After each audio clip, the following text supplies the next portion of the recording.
That's how the headlines could have read after his fiery clash with Senator Mark Kelly during a confirmation hearing. But this wasn't just a political argument, it was a brutal spotlight on what happens when past demons collide with the pressure of national defense. The question wasn't simply about one man's reputation, it was about whether personal conduct, hidden controversies and unanswered questions can derail someone's path to power, and what unfolded left the room frozen in disbelief. It started with Hegseth insisting he was an open book, a bold statement that sounded like transparency. Thank you for being here today. Thank you for your service to this country. Thank you, Senator. Few nominees come into this room with all the necessary experience to do this job, to be Secretary of Defense. We get that. It's a reflection on just how big of a job this is. What I want to understand is whether or not you bring any of the necessary experience that this job requires. And here's where I'm concerned. Senator Coleman, in introducing you, and this is a quote, he said, "He has struggled and overcome great personal challenges," unquote. You walk in here saying that you've had personal and character issues in your past, including heavy drinking, which you wrote about. And you said, and this is a quote from you, that you said, "I sit before you as an open book." Yet you haven't actually said what personal challenges it is that you've overcome when you've been asked about them. So I'm going to give you an opportunity here to be as forthright as you say you want to be. So while leading Concerned Veterans of America, there were very specific cases cited by individuals about your conduct. I'm going to go through a few of them, and I just want you to tell me if these are true or false. Very simple. On Memorial Day 2014, at a CVA event in Virginia, you needed to be carried out of the event for being intoxicated. Senator, anonymous True. smears. Just true or false? Very simple. Summer of 2014 in Cleveland, drunk in public with the CVA team. Anonymous smears. I'm just asking for true or false questions, true or false answers. An event in North Carolina, drunk in front of 3 young female staff members after you had instituted a no alcohol policy and then reversed it. True or false? Anonymous smears. December of 2014 at the CVA Christmas party at the Grand Hyatt at Washington, D.C., you were noticeably intoxicated and had to be carried up to your room. Is that true or false? Anonymous smears. Another time, a CVA staffer stated that you passed out in the back of a party bus. Is that true or false? Anonymous smears. In 2014, while in Louisiana on official business for CVA, did you take your staff, including young female staff members, to a strip club? Absolutely not. Anonymous smears. So, is it accurate that the organization reached a financial settlement with a female staffer who claimed to be at a strip club with you, and there was a colleague who attempted to sexually assault her? Was there a financial settlement? Senator, I was not involved in that. I don't know the nature of how that played out.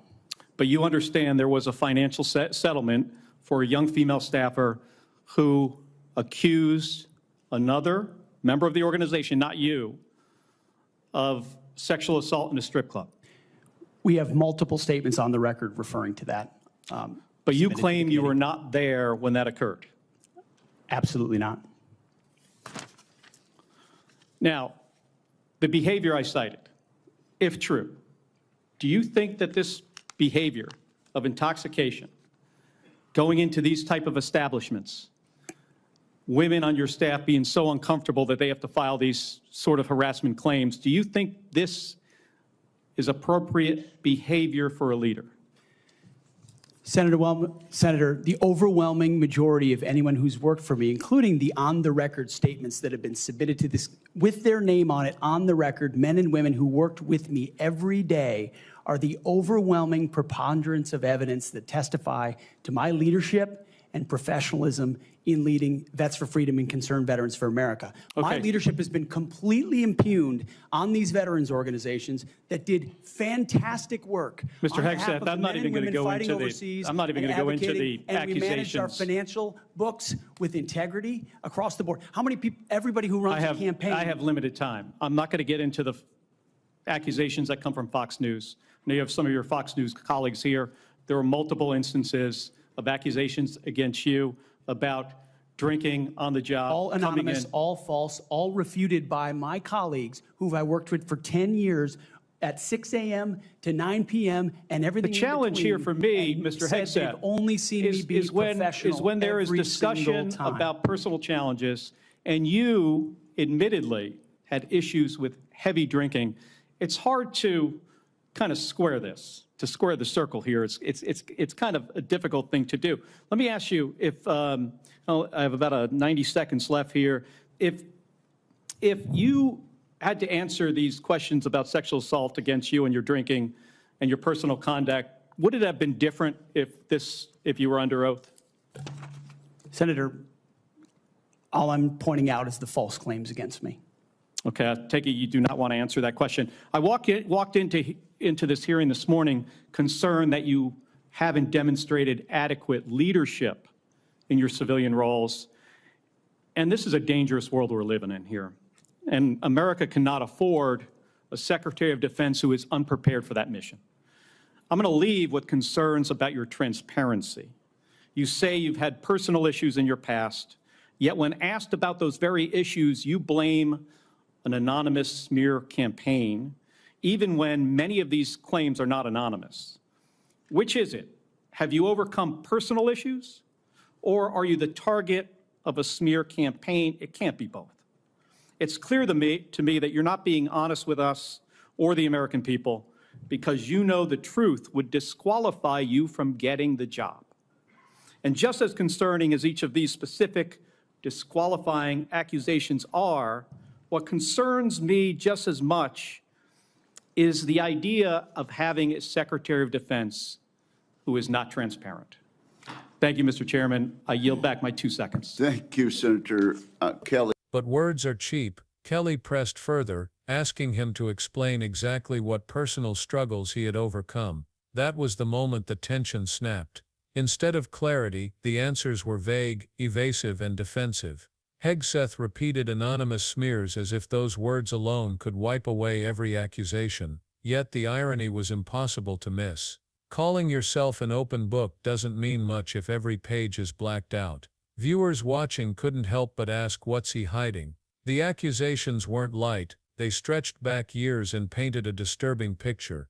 On Memorial Day 2014, reports claimed he was carried out intoxicated at a veterans event. Another summer in Cleveland, he was allegedly drunk in public with staff. In Washington, during a CVA Christmas party, he was said to be so intoxicated that he had to be carried to his room. There were even whispers of him passing out in the back of a party bus. Each incident, when brought up, was dismissed with the same phrase, anonymous smears. But repetition doesn't equal truth. The more he denied, the more the allegations seemed to hang in the air like smoke after a fire, and the senators weren't backing down. Then the hearing shifted to something far more explosive, a trip to a strip club with staff members. Hegseth vehemently denied it, but reports suggested otherwise, with claims that a female staffer was so uncomfortable she later filed harassment complaints. It was even said that the organization quietly reached a financial settlement related to an alleged assault by another colleague during that night. Hegseth denied being there, but the controversy didn't vanish. Settlements don't materialize from thin air. Whether or not he was directly involved, the shadow of that night still loomed large. And in politics, shadows matter. Senator Kelly cut through the noise with a pointed question: is this the kind of behavior Americans can expect from a leader trusted with national defense? That wasn't a question about policy, it was about integrity. A leader responsible for the lives of troops and the security of the nation cannot afford blurred lines between personal demons and professional duty. Drinking scandals, harassment complaints, and evasive answers don't just reflect poorly on an individual, they raise alarms about judgment. and judgment is everything when making decisions that could send soldiers into battle or determine how billions are spent. Yet instead of owning his past, Hegseth doubled down. Again and again he called the stories anonymous smears. The problem? Many of them weren't anonymous. There were names, testimonies, and statements. The contradiction was impossible to ignore. Either he had faced personal struggles and overcome them, or he was the target of a conspiracy. It couldn't be both. And that contradiction raised a bigger concern than any rumor. Honesty. Without it, leadership collapses. Without it, accountability is meaningless. And in this case, honesty seemed to be in short supply. But the implications stretched beyond Hegseth himself. This hearing revealed something deeper about the system. Congressional oversight exists to test nominees, to uncover not just resumes but character. When someone dodges questions, they aren't just avoiding embarrassment, they're undermining the very process meant to protect democracy. Imagine trusting a leader who cannot face their past. Imagine putting national security in the hands of someone who deflects rather than explains. The stakes couldn't be higher because the integrity of leadership isn't just personal, it ripples through every soldier, every operation, and every decision tied to America's defense. There's also a lesson for all of us. Leadership is not about claiming perfection. It's about facing mistakes head-on, taking responsibility and proving growth. The American people don't expect flawless leaders. They expect honest ones. A true leader admits where they've gone wrong and demonstrates what they've learned. That didn't happen in this hearing. Instead, viewers saw evasions, contradictions, and a refusal to engage with the reality of past choices. And when integrity is questioned, trust is shattered. This is why hearings like this matter. They aren't political theater, no matter how dramatic they seem. They are accountability in action. They force the powerful to answer for their choices, their judgment, and their character. And when answers don't come, it says more than any denial ever could. It says there may be something too dangerous to admit. So what do we take from this clash between Pete Hegseth and Senator Mark Kelly?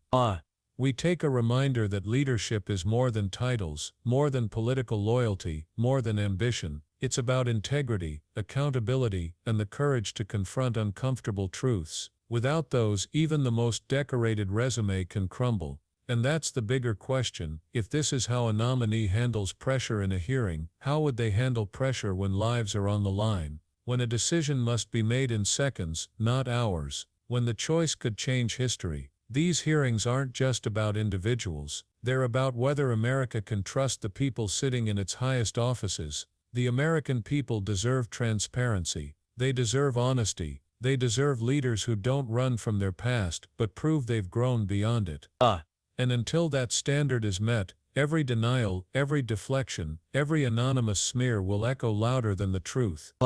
If you believe accountability is non-negotiable, if you believe transparency should be the bare minimum for anyone seeking power, then you understand why moments like this matter, because democracy only survives when citizens demand the truth. So if you want to stay informed, if you want to see more breakdowns of hearings that shape the future of this country, make sure you subscribe. Share this video with others who care about integrity and leadership, because democracy doesn't work on autopilot. It works when we hold leaders accountable together.